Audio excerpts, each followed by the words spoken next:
What's up you guys, Rex here.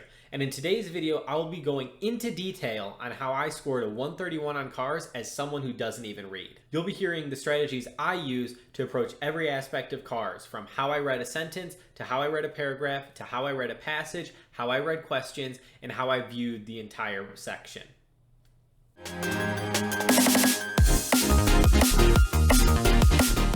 So when I say I don't read, I don't mean like I literally never read or can't read, but I don't read for fun, I don't read fiction, I don't read nonfiction. For how I like to learn things, it's not very efficient. In the words of Ghostbusters, print is dead. And that was in 1984. So first of all, how I actually read sentences. A lot of people don't really think about the different ways they read, but there are a lot of different ways you can read. So I'd break it down into two different ways to start with. You can read where you have a little voice in your head that's sort of speaking the words, and you can read in a way where you don't have that little voice in your head. So if you're reading with the voice in your head, it's much slower, but that might be better if you're a more auditory person.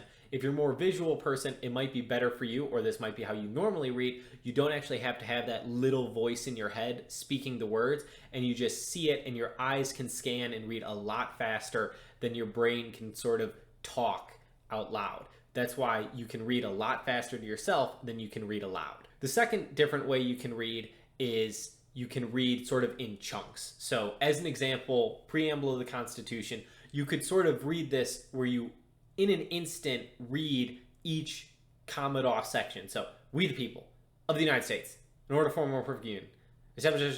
And so you can read it in a way that's much faster than you can actually speak it, but you also can read it silently, very linearly, where you're reading through the sentence at a continuous rate.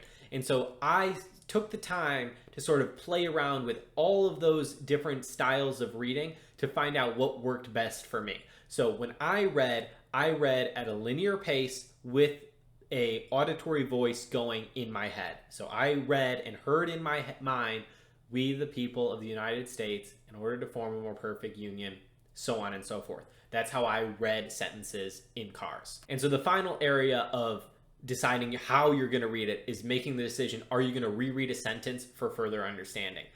I made the decision that if I read a sentence and didn't understand it, I would go back and reread it, maybe even 2 times, but never more than 2 times. And that's just a decision you make of how you're going to read sentences. All right, so when it came to approaching paragraphs, I always, when I was reading a paragraph, was always asking myself 2 questions. What is the main argument of the author, and what is the purpose this paragraph is serving? I was trying to identify, is this paragraph meant to strengthen their argument? Is it supposed to be an example? Is it fleshing out ideas? Is it raising a counterpoint? That's always the dialogue I'm having in my head, while also building what is the main argument of this passage. That's how I like to view it. And so while I was doing this paragraph to paragraph, I was reading slow enough by doing my auditory linear reading style to be able to build a summary as I was going. So as I was reading, I was saying, okay, so the author started off introducing this topic, and then they fleshed out the topic in the next paragraph. Then they established their argument of blah. Then in the next paragraph, they raised a counterpoint. And so that's what I was building in my head as I was reading. And that's how I approached paragraphs. And so on a larger level of approaching the whole passage, I just read the passages in the order that they appeared. I didn't go and find the easiest passages or anything like that. So I just went passage first. I did not try to outline or anything. That was not a good technique for me. I did not highlight. So the only passage level technique I used was building that summary, which I did through my technique of approaching paragraphs. So when it came to questions, I generally answered the questions in the order in which they appeared. At the same time, if it was a more higher level question that appeared early, I would usually skip it and hope that the subsequent questions maybe jogged my memory a little more, and then would go back to it. As a rule, I tried to never look back to the passage. I just tried to answer them with my internal summary and the knowledge I gained from reading it.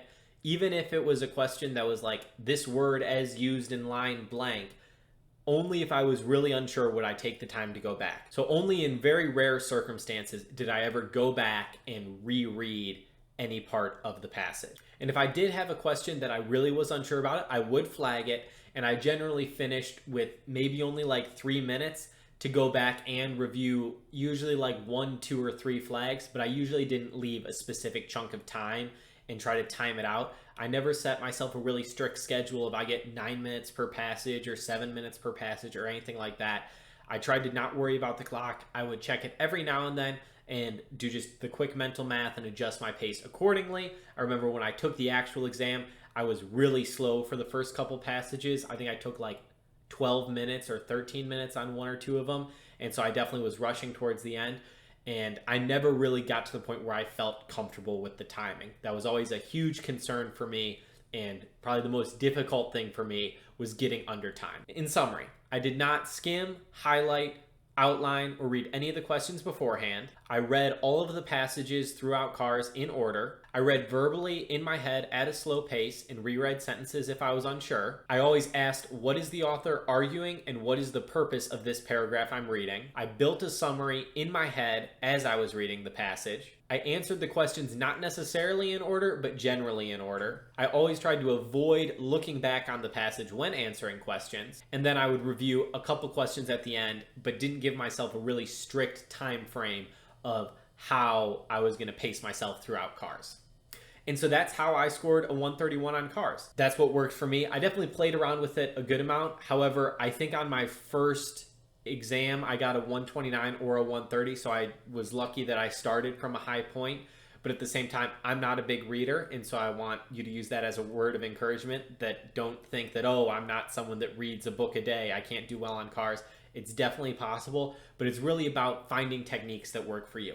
I'm sharing these techniques just if anyone is curious, and maybe you can learn from them and apply them. But I think there is no single right way to approach CARS, and I encourage you to try out all kinds of different people's strategies, look up other people's videos, look up other articles on the internet, try different things. I think the biggest thing with CARS is practice, practice, practice, practice. It's a different way of reading, it's a different way of answering questions, and the biggest thing is it takes a lot of time sometimes to really understand the way CARS passages work and the way questions are asked. And if you have any questions, comments, or concerns about this at all, I'd love to hear about them down below. I will read and respond to every single comment. I'll have more videos to come covering all different aspects of the application, so be sure to subscribe and hit the notification bell to stay notified. Like the video if you like the video, dislike the video if you dislike the video. And until next time, don't be ordinary, go be great.